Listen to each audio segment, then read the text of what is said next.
नमस्कार, मैं हूं दीपशिखा सिंह राजपूत और आप देख रहे हैं इंडिया न्यूज। फटाफट खबरों का रुख करते हैं। हरियाणा विद्यालय शिक्षा बोर्ड की ओर से बुधवार शाम को परीक्षा परिणाम जारी किए गए। पहले 3 स्थान पर लड़कियों ने कब्जा जमाया।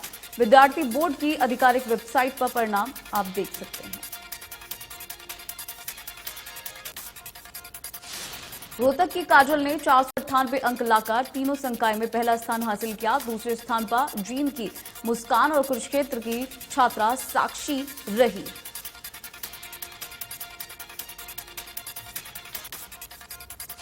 दिल्ली में गृह मंत्री अमित शाह से मिले राज्यसभा सांसद कार्तिकेय शर्मा ने मुलाकात की। गृह मंत्री ने कार्तिकेय शर्मा को दी जीत की बधाई। जेपी नड्डा से भी मिले कार्तिकेय शर्मा।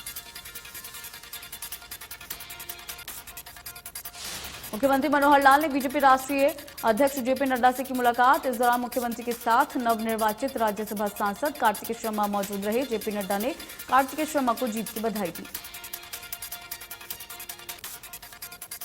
मुख्यमंत्री मनोहर लाल ने बताया कि हरियाणा में दोनों ही सीट जीतने बाद जेपी नड्डा और शीर्ष नेतृत्व काफी खुश है। सीएम ने कहा कि पहले भी दोनों सीट हमारे पास थी और अब भी हमारे पास है।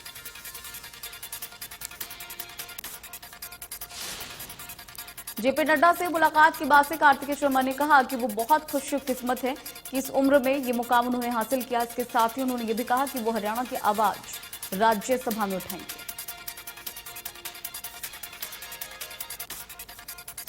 हरियाणा के सीएम मनोहर लाल ने कुलदीप बिश्नोई को लेकर कहा कि कुलदीप बिश्नोई के बारे में वो क्या जाने क्या कर रहे हैं, क्या कहते हैं। हमारी उनकी मीटिंग्स हुई है। सीएम मनोहर लाल ने कहा कि भारतीय जनता पार्टी में शामिल होने को लेकर उनके मन में विचार भी है, लेकिन वो कब ज्वाइन करते हैं ये देखने वाली बात होगी। नेशनल हेराल्ड मामले में राहुल गांधी से पूछताछ लगातार जारी है। इसको लेकर सीएम मनोहर लाल ने कहा कि ये मुद्दा आज का नहीं, बहुत पुराना मुद्दा है। इस मामले में लगातार जांच हो रही है।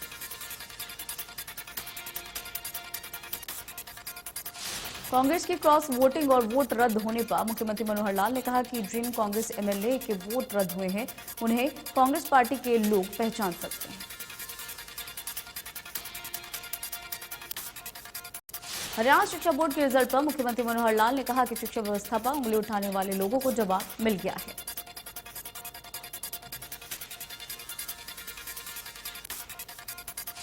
सीएम ने बुधवार को मीडिया कर्मियों से बातचीत करते हुए अग्निपथ योजना के तहत अग्निवीर तैयार किए जाने पर नरेंद्र मोदी और रक्षा मंत्री राजनाथ सिंह का आभार व्यक्त किया। केंद्र सरकार की अग्निपथ योजनाओं को लेकर सीएम मनोहर लाल ने कहा कि ये योजना युवाओं के लिए अच्छा मौका साबित होगी। इस योजना के जरिए सेना मजबूत होगी और युवाओं को सेना में जाने का मौका मिलेगा। दिल्ली में पानी की समस्या को लेकर सीएम मनोहर लाल ने कहा कि दिल्ली में जो पानी मिलता है उसको बर्बाद ना करें। हमने दिल्ली को पानी उपलब्ध कराया है।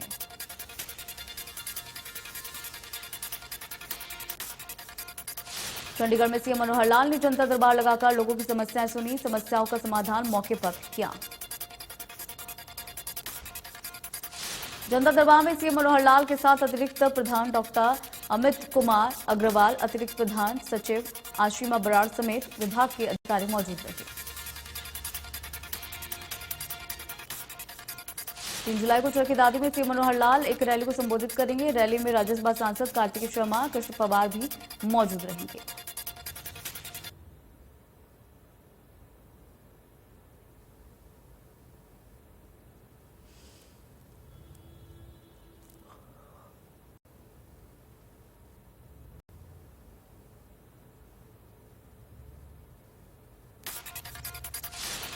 नवनिर्वाचित राज्यसभा सांसद कार्तिकेय शर्मा और राज्यसभा सांसद कृष्ण पवार को जिले के खापों के द्वार सम्मानित किया जाएगा।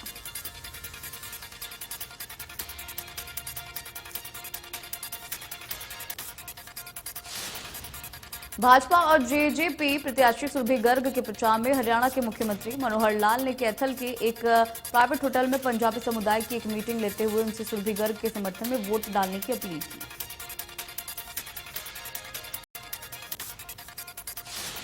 सीएम ने वीडियो कॉन्फ्रेंसिंग के जरिए पंजाबी समुदाय के लोगों से बातचीत करते हुए उनसे निवेदन किया, जब मैं आपका प्रतिनिधि बैठा हूं तो आपको किसी बात की चिंता करने की जरूरत नहीं है।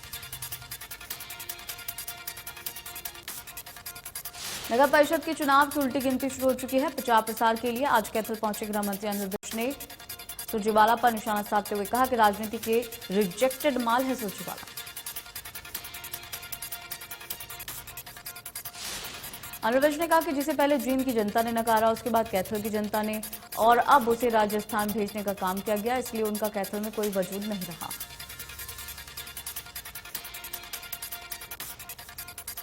हरियाणा राज्य महिला आयोग की चेयरपर्सन रेणु भाटिया ने रोहतक का दौरा किया। इस दौरान रेणु भाटिया ने महिलाओं के प्रति होने वाले अपराध, उत्पीड़न के मामलों को लेकर एसपी, एडीसी से मुलाकात की। परिवहन मंत्री मूलचंद शर्मा के नेतृत्व में एक प्रतिनिधिमंडल यूरोप के देश नॉर्वे पहुंचा। प्रतिनिधिमंडल ने आयोजित हो रही इलेक्ट्रिक वाहन संगोष्ठी प्रदर्शनी में हिस्सा ले रहा है। परिवहन मंत्री मूलचंद शर्मा ने कहा कि इलेक्ट्रिक वाहन आज के समय की डिमांड है। बड़ी बड़ी वाहन कंपनीज नए नए इलेक्ट्रिक वाहन लाने के लिए रिसर्च डेवलपमेंट पर काम कर रही है।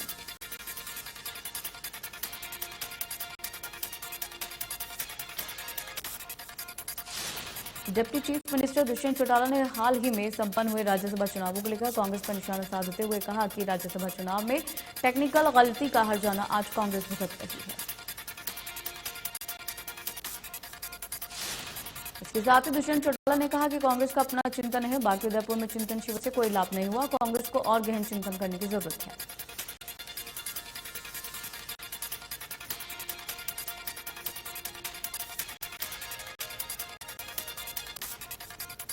हरियाणा में नगर निकाय चुनाव को लेकर बीजेपी अपना संकल्प पत्र जारी करती नजर आई। स्थानीय निकाय मंत्री कमल गुप्ता ने चंडीगढ़ बीजेपी कार्यालय में 27 पॉइंट्स का संकल्प पत्र जारी किया। संकल्प पत्र के बारे में जानकारी देते हुए बताया गया कि प्रदेश के पार्क को बेहतरीन व्यवस्था की जाएगी और पार्क में एलईडी की लाइट लगाई जाएगी। ओपन जिम, खेल के उपकरण भी होंगे। डोर टू डोर कूड़ा निस्तारण का बेहतर निस्तारण किया जाएगा। मोबाइल और कम्युनिटी टॉयलेट की जरूरत होगी जहां पर उसको उपलब्ध करवाया जाएगा। नगर निगम भवन बनवाए जाएंगे। वॉल पेंटिंग और सजावटी लाइट्स की व्यवस्था होगी।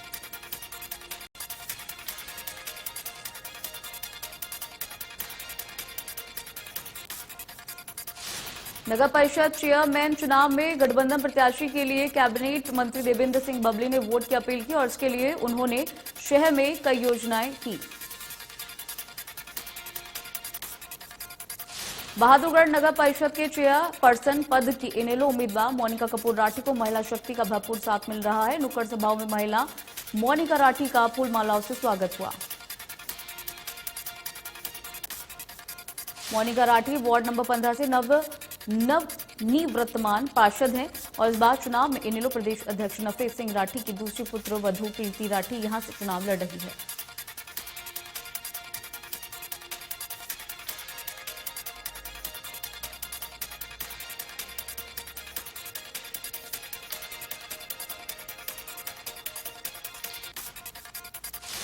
कांग्रेस समर्थित उम्मीदवार मीनू अग्रवाल ने भिवानी के कई वार्ड में जनसंपर्क अभियान चलाया और चेयरपर्सन चुनने की अपील की। मीनू अग्रवाल ने कहा, भिवानी को एक अच्छे इंसान उम्मीदवार की जरूरत है। जींद में नगर परिषद चुनाव को लेकर चेयरमैन पद की उम्मीदवार सविता कुंडू ने पूरे शहर में जनसंपर्क अभियान चलाया। सविता कुंडू ने कहा, उनको मौका दिया जाता है तो जनता के कर का पूरा हिसाब दिया जाएगा।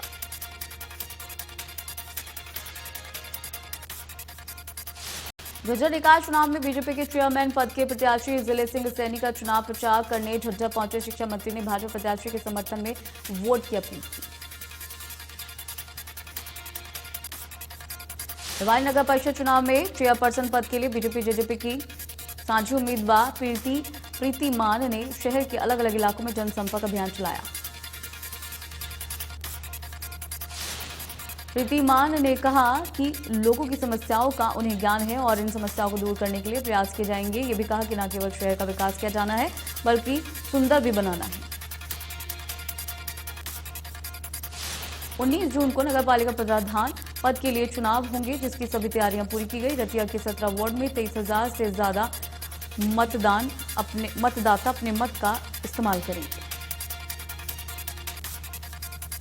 नगर पालिका के चुनाव में आम आदमी पार्टी के टिकट पर चुनाव लड़ रहे सुरेंद्र सिंगला के पक्ष में प्रचार करने के लिए आम आदमी पार्टी के राज्यसभा सांसद सुशील गुप्ता ने शहर में रोड शो निकाला।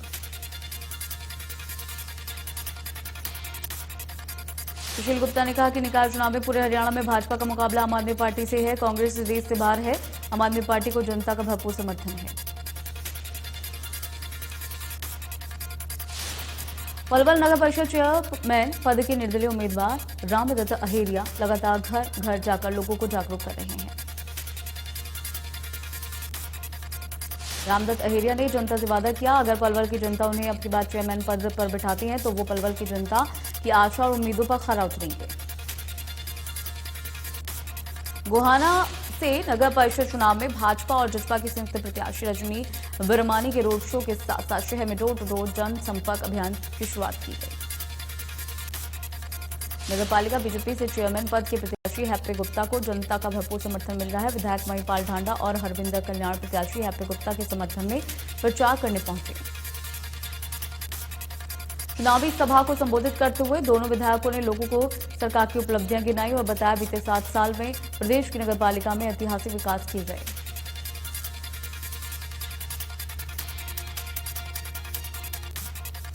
जिला नागरिक बादशाह खान अस्पताल को देश का पहला मुस्कान सर्टिफाइड अस्पताल घोषित किया गया। नवजात बच्चों और उसकी मांओं के लिए वरदान है। फरीदाबाद के बल्लभगढ़ कल्पना सिटी पार्क में विश्व रक्त दान दिवस पर नुक्कड़ नाटक का मंचन हुआ, जिसे संस्कृति मंत्रालय के सौजन्य से राष्ट्रीय नाट्य विद्यालय नई दिल्ली द्वारा रक्तदान के महत्व को दर्शाते हुए किया गया। हरियाणा में हर साल सड़क हादसों में सैकड़ों जान चली जाती है। हादसों के बाद कुछ मामलों में कार्रवाई होती है। हादसों के कारणों की गहराई तक कोई नहीं जाता। परिवहन अधिकारी विभागों को नोटिस जारी करेंगे।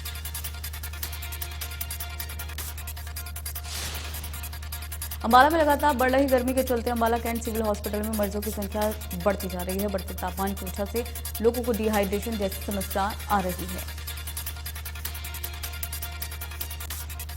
बरसात से पहले नालों का पानी ओवरफ्लो और सड़कों पर जल जमाव को लेकर अधिकारियों की बैठक बुलाई गई थी, जिसमें सुधार करने के आदेश दिए गए। जल भराव वाले चयनित क्षेत्रों के बारे में चर्चा की गई। न्यू गुरुग्राम के सेक्टर 82 में सरपंच सुंदरलाल यादव कार्यालय पर गुरुग्राम यूनिवर्सिटी के द्वारा कानूनी सहायता क्लिनिक का आयोजन किया गया।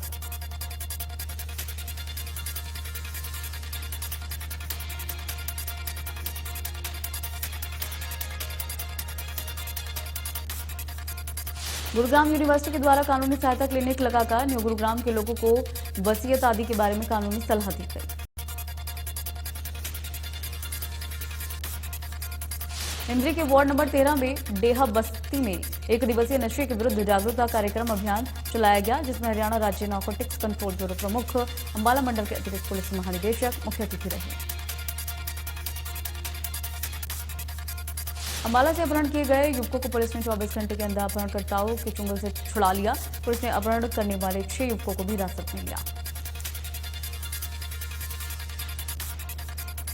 कुरुक्षेत्र साइबर क्राइम ब्रांच ने लोन दिलाने के नाम पर ठगी करने वाले मास्टरमाइंड को पकड़ा। सीआरपीएफ जवान से 15 लाख की ठगी की गई थी।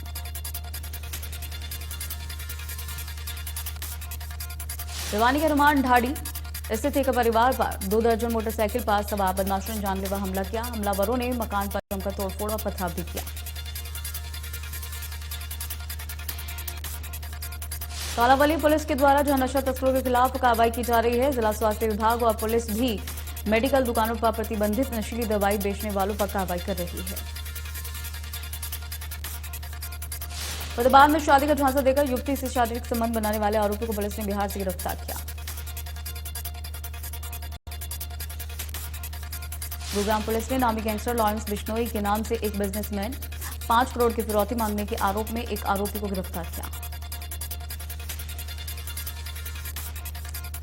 गुरुग्राम पुलिस ने इस मामले में गहनता से जांच करते हुए 24 घंटे के अंदर मैसेज भेजने वाले और धमकी देने वाले आरोपी को गिरफ्तार किया।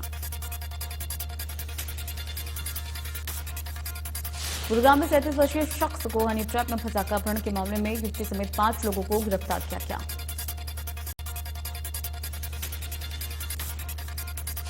करनाल के बालू गांव के संदीप की जर्मनी में लूट के इरादे से हत्या की गई। संदीप 2015 में साउथ अफ्रीका गया था और वहां से 2017 में जर्मनी। साइबर सिटी पुलिस ने लोगों को फंसाकर लूट करने वाले शातिर आरोपी को गिरफ्तार किया। लुटेरा बच्चों और बड़ों को भी बातों में फंसाकर लूटपाट करता था।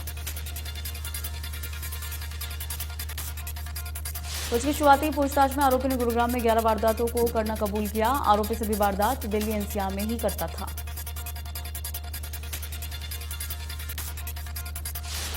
अंबाला के मोहड़ा स्थित मेट्रो मोटर वर्कशॉप में आग लग गई, जिसके कारण मेट्रो मोटर के परिसर में खड़ी गाड़ियों में आग लग गई।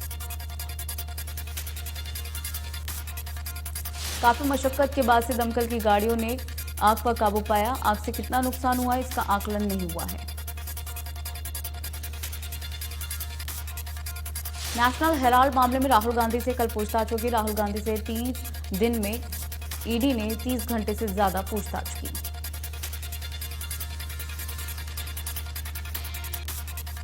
राहुल गांधी को मिले ईडी के नोटिस के खिलाफ कांग्रेस लगातार आवाज उठा रही है। सैकड़ों कार्यकर्ताओं को हिरासत में लिया गया।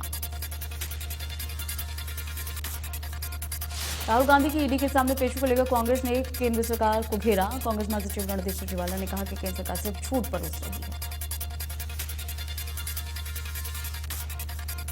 भारत में कोरोना वायरस ने एक बार फिर से डराना शुरू किया। देश में कोविड-19 के एक दिन में 8,000 से ज्यादा मामले सामने आए।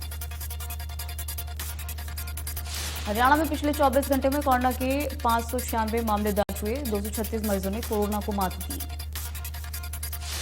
गुरुग्राम में 24 घंटे में कोरोना के 400 से ज्यादा नए मामले दर्ज हुए। 200 से ज्यादा मरीजों ने कोरोना को मात दी। दिल्ली में 24 घंटे में 1375 मामले दर्ज हुए। महाराष्ट्र में 4000 से ज्यादा मामले दर्ज हुए। देश में एक बार फिर से कोरोना के आंकड़े में बढ़ावट देखी गई है।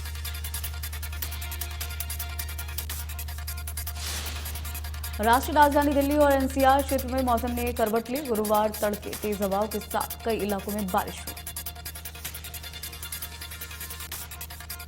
मौसम विभाग ने ट्वीट करके जानकारी दी। वेस्टर्न डिस्टर्बेंस की वजह से पंजाब, हरियाणा, चंडीगढ़, दिल्ली और उत्तर प्रदेश में 16-17 जून को बारिश की उम्मीद है। दिवंगत सिंगर सिद्धू मूसेवाला हत्याकांड में गैंगस्टर लॉरेंस बिश्नोई को पंजाब पुलिस ने कस्टडी में लिया। पटियाला हाउस कोर्ट की इजाजत के बाद पंजाब पुलिस ने लॉरेंस की कस्टडी में लिया।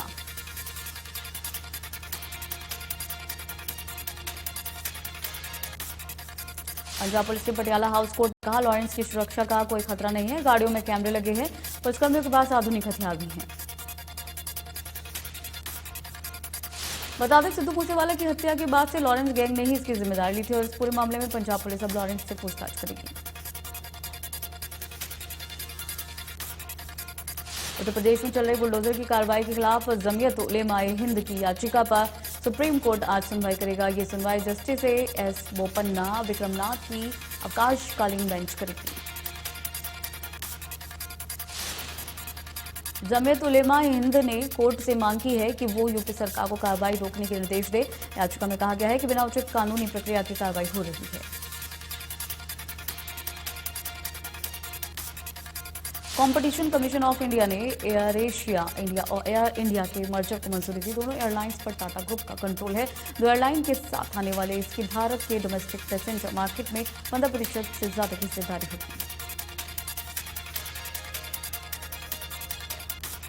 जम्मू कश्मीर के अनंतनाग जिले में पडशाही बाग इलाके में आतंकवादियों के द्वारा सीआरपीएफ के एक वाहन पर ग्रेनेड फेंकने के बाद से पुलिसकर्मी घायल हुआ।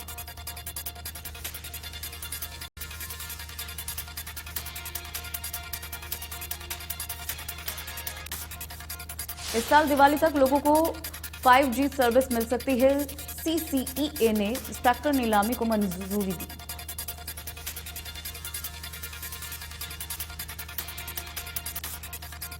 मुख्य आर्थिक सलाहकार डॉक्टर बी अनंत नागेश्वर ने कहा कि 4 साल में $50 खरब की अर्थव्यवस्था वाला देश होगा भारत।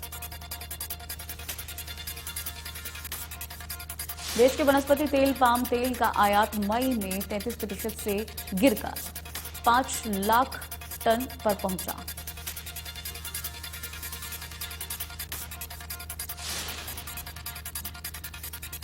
एयर इंडिया DGCA ने एयर इंडिया पर 10 लाख का जुर्माना लगाया। फ्लाइट में टिकट होने के बावजूद यात्रियों को बोर्डिंग से मना करने पर एक्शन लिया।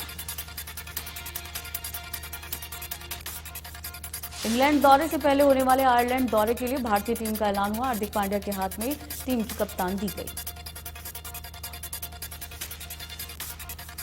नीरज चोपड़ा ने अपना ओलंपिक रिकॉर्ड तोड़ा, फिर भी हाथ से फिसला सोना। नीरज ने फिनलैंड में आयोजित पावो नुर्मी गेम्स में 89 मीटर से ज्यादा थ्रो फेंका।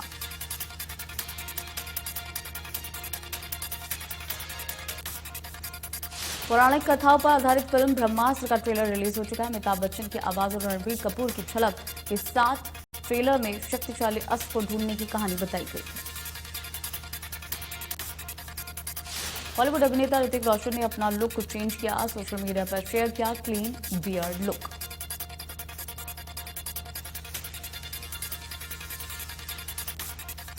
संयुक्त राष्ट्र संघ के प्रमुख एंटोनियो गुटरेस के प्रवक्ता ने पैगंबर मोहम्मद के खिलाफ विवादित बयान के मामले में प्रतिक्रिया दी। महासचिव के प्रवक्ता स्टीफन दुजारिक ने मंगलवार को कहा कि संयुक्त राष्ट्र संघ सभी धर्मों का पूरा सम्मान करता है।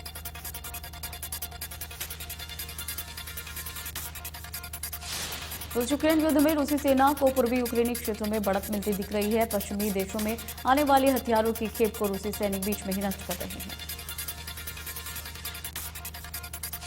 रूस की सेना यूक्रेन के पूर्वी हिस्सों में बहुत तेजी से आगे बढ़ रही है। माना जा रहा है कि सेवेरोदोनेस्क शहर में 70% हिस्से पर अब रूसी नियंत्रण है।